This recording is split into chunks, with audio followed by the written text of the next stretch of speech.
Hi class, so this will be part two of T.S. Eliot's The Wasteland. It's titled A Game of Chess.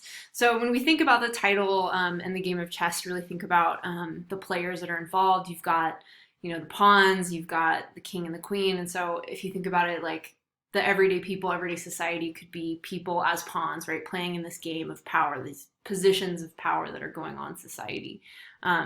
You've got images in the very first part of the poem that are really about like wealth and the monarchy. She sat in like a brandished throne. There's glowing marble where the glass is. Like it's very gaudy. It's very rich. You've got a Cupid hiding, ashamed. You've got the menorah. This could be a Jewish reference, but that's just an interpretation. There's this discussion of fakeness, synthetic perfumes, things that are lacquered, just a lot of like, wealth. And then I love this sad carved dolphin, this like, life preserved, it's dead, it's fake. And then there's the mention of Philomel, the barbarous king, like a king, a tale of tragedy, a murderous king, really a forgotten warning about power and about the consequences of greed and power, right? And really, like I said, this connects back to this idea of the time where people thought they were being punished, right?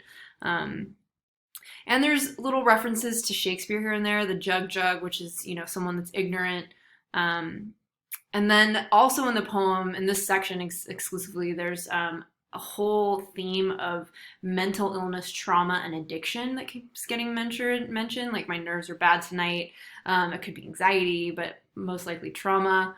Um, and then as we go down, more mentions of pearls where eyes were. This is really weird. Like again, this kind of fixation on the fake, on the false. Also just blindness, the loss of life, the loss of self.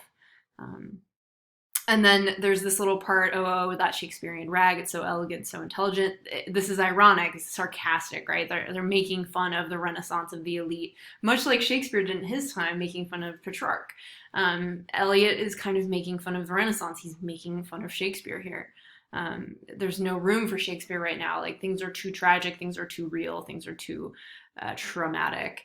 And then there's this whole bar scene that's pretty fun, and you might want to read this a few times.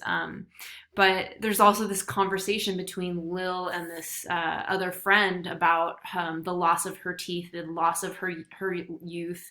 Also, the connection of opiate addiction. So, World War I brought in a lot of things, including addictions to morphine, addictions to sedatives. People were being prescribed sedatives to deal with their anxieties, to deal with their traumas. They didn't want to be present. Alcohol addiction, right? All this stuff is prevalent. But one of the effects of opiate addiction is your teeth fall out. So this could be a connection to that without actually stating it.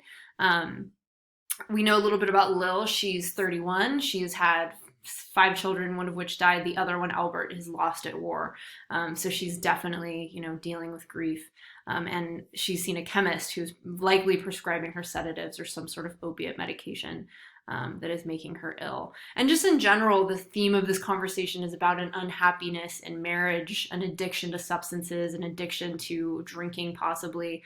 And then the repetitiveness of hurry up, please, it's time. So this could be a barkeep saying, get out of the bar, like it's time to close. Or it could say, like, metaphorically, be make a decision, figure out what you're gonna do with your life, or goodbye, like goodbye to old friends, goodbye to normal life. Goodbye, Bill. Good night, Lou. Like this, just really strange little good night, almost like a goodbye to everybody. Something about it's very eerie. Anyway, so I hope that helps you a little bit with part two. I'm going to do more videos, but for now, this is what I have to work with. So